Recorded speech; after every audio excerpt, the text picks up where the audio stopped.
Halo, salam jumpa kembali dalam catatan si perantau. Kali ini kita akan membahas mengenai proses perumusan dan penetapan dasar negara. Berikut adalah poin-poin yang akan kita bahas. Pertama, kita akan membahas mengenai latar belakang perumusan. Yang kedua, kita akan membahas mengenai BPUPKI dan keanggotaannya.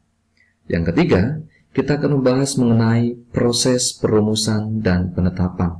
Jadi pada bagian ketiga ini, kita akan membahas mengenai sidang-sidang BPUPKI dan PPKI. Dan kemudian pada bagian yang keempat, kita akan menutupnya dengan kesimpulan. Oke, kita mulai pada bagian yang pertama.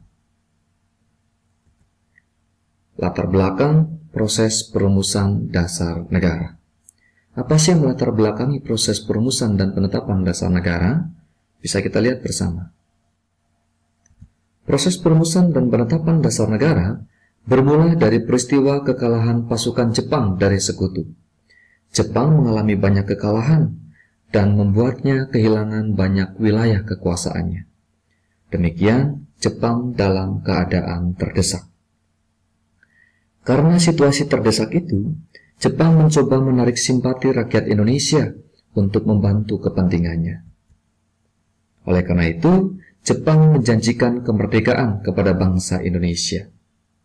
Dan sebagai tindak lanjut dari janji kemerdekaan tersebut, atau untuk lebih meyakinkan rakyat Indonesia, maka dibentuklah suatu badan yang bertujuan untuk mempersiapkan hal-hal yang diperlukan jika Indonesia merdeka nanti. Badan itu kemudian kita kenal dengan nama BPUPKI. Badan Penyelidik Usaha-usaha Persiapan Kemerdekaan Indonesia. Atau dalam bahasa Jepangnya dikenal dengan nama Dokuritsu Junbi Chosakai. Bagi Jepang, pembentukan BPUPKI ini adalah bagian dari strategi politiknya. Namun bagi bangsa Indonesia dan bagi kaum pergerakan Indonesia khususnya, ini menjadi kesempatan yang sangat baik untuk mempersiapkan Indonesia merdeka. Demikian mengenai BPUPKI. Demikian BPUPKI dibentuk. Sekarang kita masuk pada bagian yang kedua, BPUPKI dan keanggotaannya. Tanggal 1 Maret 1945, Jepang mengumumkan akan membentuk BPUPKI. Kemudian pada tanggal 29 April 1945, BPUPKI dibentuk oleh pemerintah militer Jepang, bertepatan dengan hari ulang tahun Kaisar Hirohito. Dan baru pada tanggal 28 Mei 1945, BPUPKI diresmikan oleh pemerintah militer Jepang. Peresmian BPUPKI dilangsungkan pada tanggal 28 Mei di Gedung Chosangiin, Pejambon, Jakarta. Sekarang menjadi Gedung Pancasila, atau yang pada zaman Belanda merupakan Gedung Volksraad atau Gedung DPR zaman kolonial. BPUPKI beranggotakan 63 orang, termasuk ketua dan wakil ketua. Namun selanjutnya ditambahkan lagi 6 orang atau 6 anggota tanpa sepengetahuan Jepang.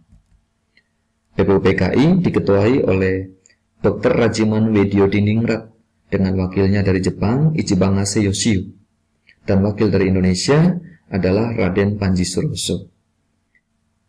Jepang memasukkan satu wakilnya dari negaranya dengan tujuan agar Jepang dapat memantau perkembangan organisasi yang dibentuknya itu. Dalam menjalankan tugasnya, BPUPKI melakukan sidang sebanyak 2 kali dan dapat melaksanakan tugasnya dengan baik. Sidang pertama berlangsung pada tanggal 29 Mei sampai 1 Juni 1945. Sidang yang kedua berlangsung pada tanggal 10 sampai 17 Juli 1945. Proses sidang berjalan tidak mudah, sebab di dalam sidang terdapat berbagai macam perbedaan latar belakang, termasuk salah satunya perbedaan golongan, yakni ada golongan agama, nasionalis, dan yang lainnya. Setelah melakukan tugasnya dengan baik, lalu BPUPKI dibubarkan, digantikan oleh PPKI. Demikian sekilas mengenai BPUPKI. Baik, sekarang kita masuk pada bagian pokok bahasan kita, yaitu proses perumusan dan penetapan dasar negara. Proses perumusan dan penetapan dasar negara dapat dibagi menjadi 4 fase atau 4 tahap.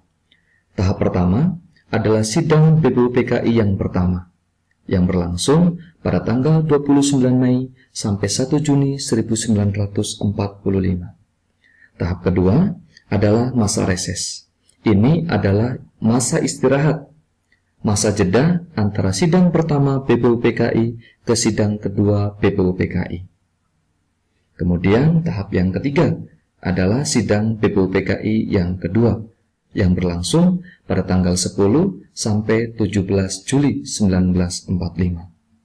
Kemudian tahap keempat adalah PPKI. Mari kita masuk pada tahap yang pertama. Tahap pertama, sidang BPUPKI yang pertama. Dalam sidang pertama BPUPKI dilaksanakan pada tanggal 29 Mei sampai 1 Juni 1945, ada beberapa tokoh yang mengusulkan mengenai rumusan dasar negara, di mana secara berturut-turut tokoh yang mengusulkan dasar negara tersebut adalah yang pertama dimulai dari Mr. Muhammad Yamin, kemudian dilanjutkan oleh Dr. Supomo, dan terakhir oleh Insinyur Soekarno pada tanggal 1 Juni 1945. Pada tanggal 29 Mei 1945, Mr. Muhammad Yamin mengusulkan rumusan dasar negara sebagai berikut. Peri kebangsaan, peri kemanusiaan, peri ketuhanan, peri kerakyatan, dan kesejahteraan rakyat. Berkaitan dengan rumusan dasar negara yang disampaikan oleh Mr. Muhammad Yamin, ada fakta yang perlu kita ketahui, yaitu bahwa rumusan dasar negara yang disampaikan oleh Mr. Muhammad Yamin ada 2, yaitu secara tertulis dan tidak tertulis. Dan keduanya tampak ada perbedaan. Berikut ini adalah rumusan dasar negara yang diajukan oleh Mr. Muhammad Yamin yang secara tertulis. Bisa kita lihat bersama.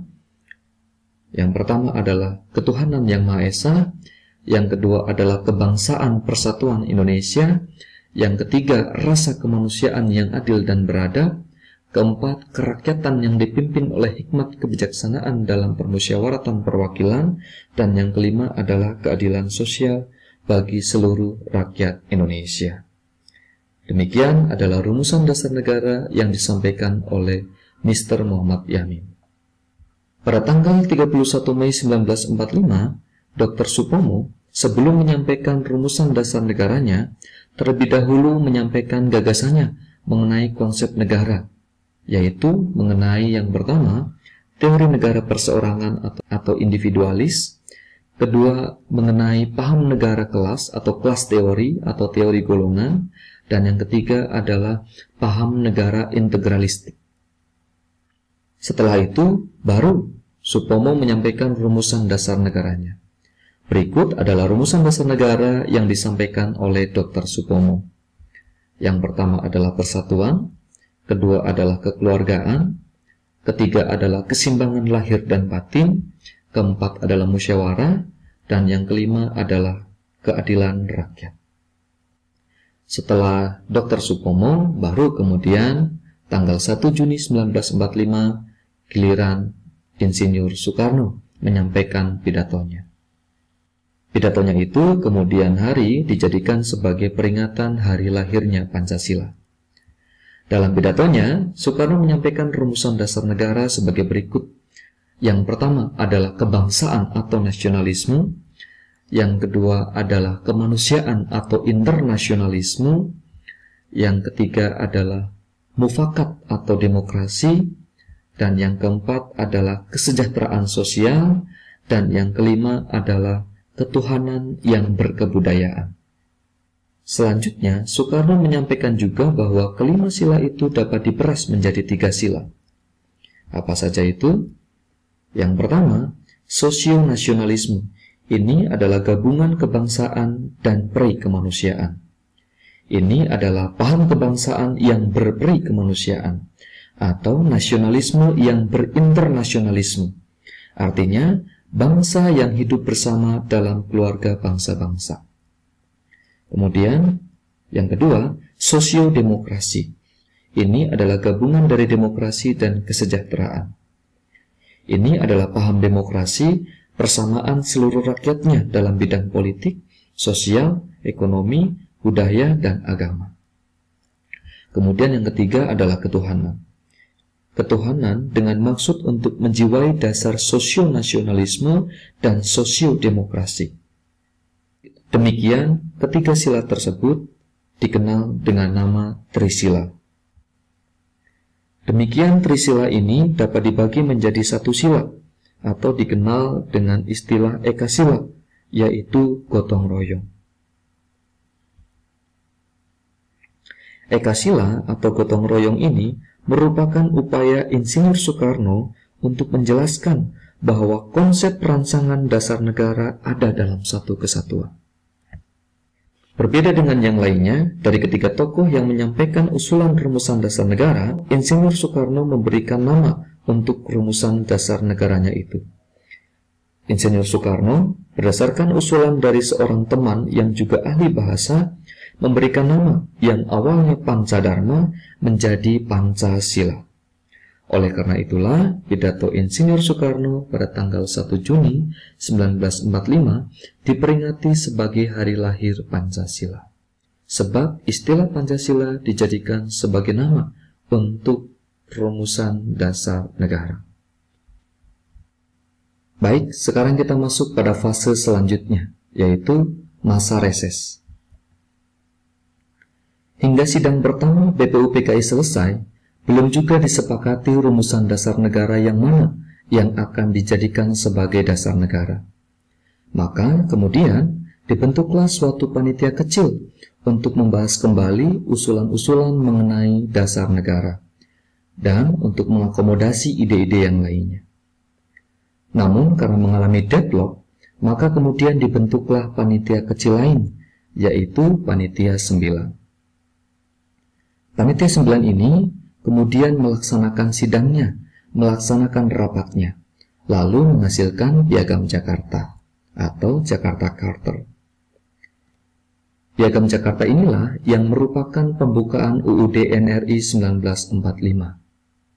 Nah, di dalam Piagam Jakarta ini, tepatnya pada alinea yang keempat, di dalamnya terdapat rumusan dasar negara atau Pancasila yang di dalam sila pertamanya berisi atau berbunyi demikian: ketuhanan dengan kewajiban menjalankan syariat Islam bagi pemeluk-pemeluknya.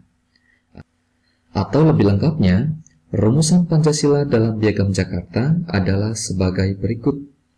Sila yang pertama, ketuhanan dengan kewajiban menjalankan syariat Islam bagi pemeluk-pemeluknya. Sila kedua, kemanusiaan yang adil dan beradab. Sila ketiga, persatuan Indonesia. Sila keempat, kerakyatan yang dipimpin oleh hikmat kebijaksanaan dalam permusyawaratan perwakilan. Sila yang kelima, keadilan sosial bagi seluruh rakyat Indonesia. Jadi, pada masa reses ini menghasilkan Piagam Jakarta atau cikal bakalnya pembukaan UUD NRI 1945.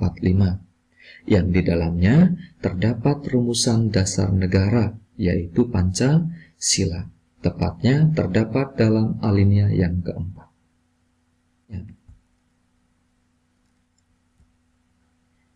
Ini adalah isi dari Piagam Jakarta. Dan di bawahnya dapat kita lihat anggota dari Panitia 9. Baik, sekarang kita masuk pada tahap yang ketiga, yaitu sidang BPUPKI yang kedua. Sebelum sidang BPUPKI dimulai, Soekarno sebagai ketua dari panitia kecil menyampaikan hasil keputusan dari panitia kecil dan panitia 9. Salah satunya yaitu mengenai Piagam Jakarta, yang di dalamnya terdapat rumusan dasar negara. Nah, kemudian dalam sidang BPUPKI ini disepakati dengan suara bulat bahwa isi preambul Undang Dasar diambil dari Piagam Jakarta.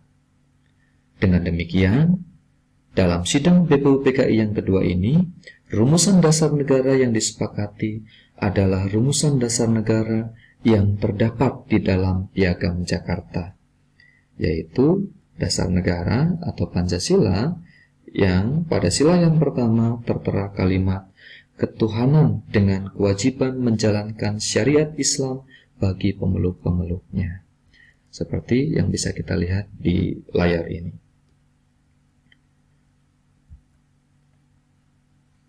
Dalam sidangnya yang kedua ini dibentuk beberapa panitia kecil, yaitu sebagai berikut. Dibentuk panitia perancang undang-undang diketuai oleh Soekarno, meskipun lalu kemudian dibentuk lagi panitia kecil yang diketuai oleh Dr. Supomo. Lalu selanjutnya dibentuk juga panitia perancang keuangan dan perekonomian diketuai oleh Muhammad Hatta. Dan kemudian dibentuk juga panitia perancang pembelaan tanah air yang diketuai oleh Abhikusno Cokro Suyoso. Selesai sudah tugas BPUPKI. BPUPKI telah menyelesaikan tugas-tugasnya dengan baik. Maka setelah itu langsung dibubarkan. Dan kemudian pada tanggal 7 Agustus dibentuk PPKI. Sudah selesai, tinggal menunggu waktu Indonesia merdeka.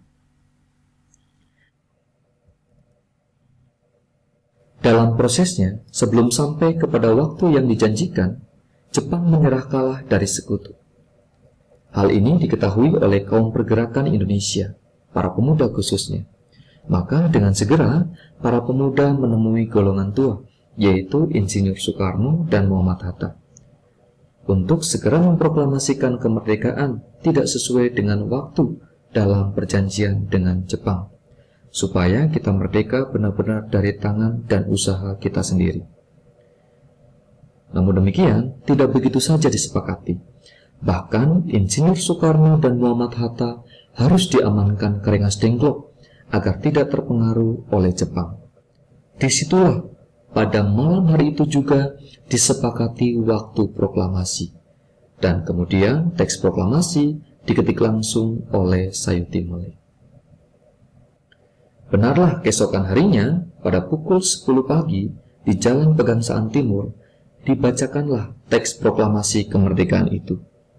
Itu artinya Indonesia telah merdeka. Berarti apa yang dibahas dalam sidang BPUPKI, apa yang sudah dirumuskan, apa yang sudah dirancang, apa yang sudah disiapkan oleh BPUPKI tinggal menentukan hari untuk disahkan. Namun, sebelum hal itu terjadi, pada tanggal 17 Agustus 1945, menjelang sore hari, terdapat usulan dari rakyat Indonesia Timur. Mereka mengusulkan, jika sila pertama Pancasila sebagai dasar negara, dalam hal ini dalam Piagam Jakarta, tidak diganti, maka akan memisahkan diri atau tidak akan ikut tergabung dalam NKRI. Sebab Indonesia ini adalah bangsa yang beragam. Sebab negara harus berdiri di atas golongan, tidak lebih condong kepada satu golongan tertentu. Karena itu akan dijadikan sebagai dasar negara, untuk menghindari apa yang dikhawatirkan dengan diskriminasi. Usulan ini kemudian ditanggapi dengan bijaksana oleh berbagai macam golongan, baik dari kaum nasionalis maupun dari agama. Oleh karena itu, setelah mendapat usulan dari rakyat Indonesia Timur, Bung Hatta dalam sidang pembuka PPKI pada tanggal 18 Agustus 1945 membahas persoalan tersebut dengan golongan agama. Dan pada akhirnya, demi persatuan Indonesia, dengan arif dan bijaksana, sila pertama Pancasila dalam Piagam Jakarta dirubah menjadi ketuhanan yang Maha Esa, seperti yang kita kenal sekarang ini. Inilah yang disebut musyawarah mufakat dengan hikmat kebijaksanaan. Sidang PPKI tanggal 18 Agustus 1945 ini kemudian menghasilkan 3 keputusan. Yang pertama, mengesahkan Undang-Undang Dasar Negara. Yang kedua, memilih presiden dan wakil presiden secara aklamasi, yaitu Insinyur Soekarno dan Muhammad Hatta. Kemudian yang ketiga, presiden untuk sementara waktu akan dibantu oleh sebuah Komite Nasional Indonesia Pusat atau dikenal dengan istilah KNIP sampai dibentuknya lembaga-lembaga negara.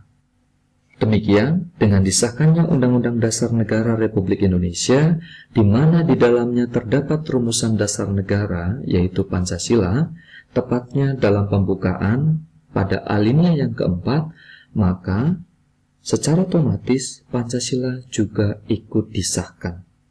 Demikian, rumusan dasar negara yang resmi disahkan adalah rumusan Pancasila sebagai berikut. Ketuhanan yang Maha Esa, kemanusiaan yang adil dan beradab, persatuan Indonesia, kerakyatan yang dipimpin oleh hikmat kebijaksanaan dalam permusyawaratan perwakilan, keadilan sosial bagi seluruh rakyat Indonesia. Baik, kita masuk pada bagian kesimpulan.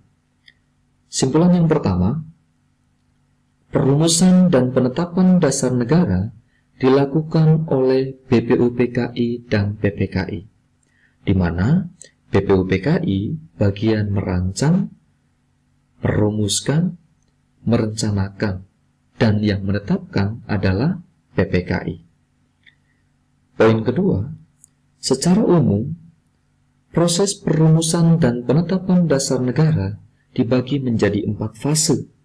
Fase pertama adalah sidang BPUPKI yang pertama, secara khusus membahas mengenai dasar negara dan melahirkan istilah Pancasila untuk perumusan dasar negara. Fase kedua adalah masa reses.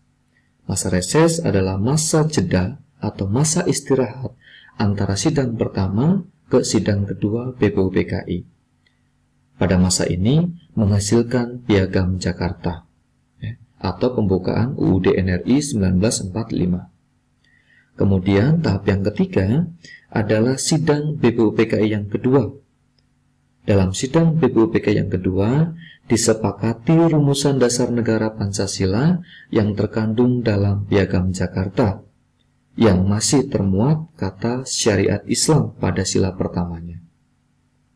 Kemudian pada bagian yang keempat, PPKI atau sidang pertama PPKI pada tanggal 18 Agustus 1945.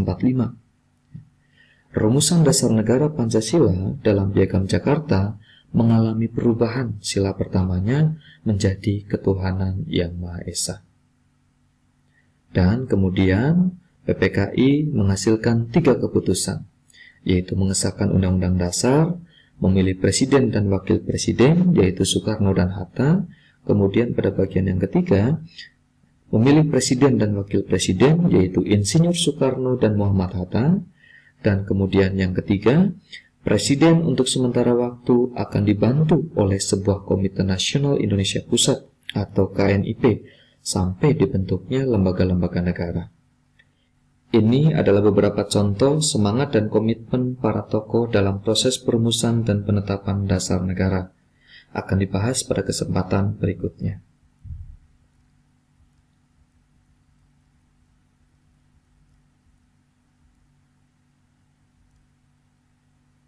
Terima kasih, semoga bermanfaat. Salam hormat dari Catatan Si Perantau.